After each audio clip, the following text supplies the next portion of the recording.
Sir, आज मैं इस सदन में ये मांग रखता हूं कि जैसे इंडियन वोटर के पास राइट टू इलेक्ट है, वैसे ही राइट टू रिकॉल भी होना चाहिए। अगर देश का मतदाता अपने नेताओं को हायर कर सकता है तो वो नेताओं को फायर करने की शक्ति भी उसे मिलनी चाहिए। Sir, right to recall is a mechanism that empowers the voters to de elect a neta representative before the tenure ends if he fails to discharge his और हर ड्यूटी। सर, हम एमपी एमएलए चुनते हैं, उसके बाद अगर वो काम ना करे, अपने वादे भूल जाए, जनता से दूर हो जाए, तो 5 साल तक इंतजार करने के अलावा जनता के पास कोई ताकत नहीं है। कोई इंटरिम प्रोविजन नहीं, कोई अकाउंटेबिलिटी नहीं, कोई परफॉर्मेंस रिव्यू नहीं, कोई करेक्टिव ऑप्शन नहीं। चुनाव से पहले नेता जनता के पीछे और चुनाव के बाद जनता नेता के पीछे। और सर, 5 साल is too long a period in this day and age. अगर एक गलत फैसला गलत नेता को चुनने का लिया तो लाखों लोगों का भविष्य अंधकार में जाता है और पूरा क्षेत्र पीछे जाता है। Sir, we can trust our voters to elect. हमें अपने मतदाता पे विश्वास करना चाहिए कि वो अपनी गलती बदल भी सके राइट टू रिकॉल की ताकत से।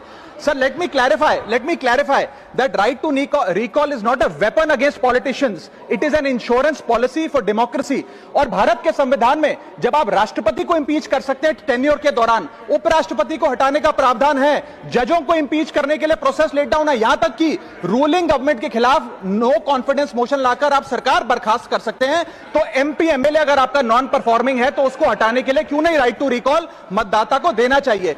दुनिया की 24 से ज्यादा डेमोक्रेसीज में राइट टू रिकॉल का मैकेनिज्म लागू है, जिसमें यूएस, कनाडा, स्विट्जरलैंड जैसे देश है। मैं आपको उदाहरण देता हूं सर, कैलिफोर्निया में गवर्नर क्रिस डेविस नाम के नेता 2002 में चुने गए।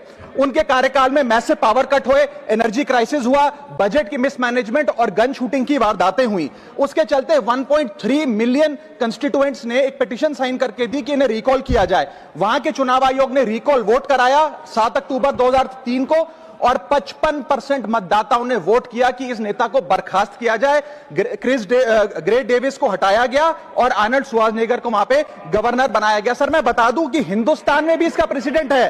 कर्नाटक, मध्य प्रदेश, महाराष्ट्र और राजस्थान में रिकॉल मैकेनिज्म ग्राम पंचायत के स्तर पे लागू है और ग्राम सभा के लोग मतदाता वोट करके उन्हें वापस बुला सकते हैं। सर, लेकिन इसका मिसयूज ना हो इसलिए हमें सेफगार्ड्स भी बनाने पड़ेंगे। एक थ्रेशोल्ड रखना चाहिए कि 35 से 40% मतदाता अगर साइन कर दे तभी राइट टू रिकॉल वोट करवाया जाए।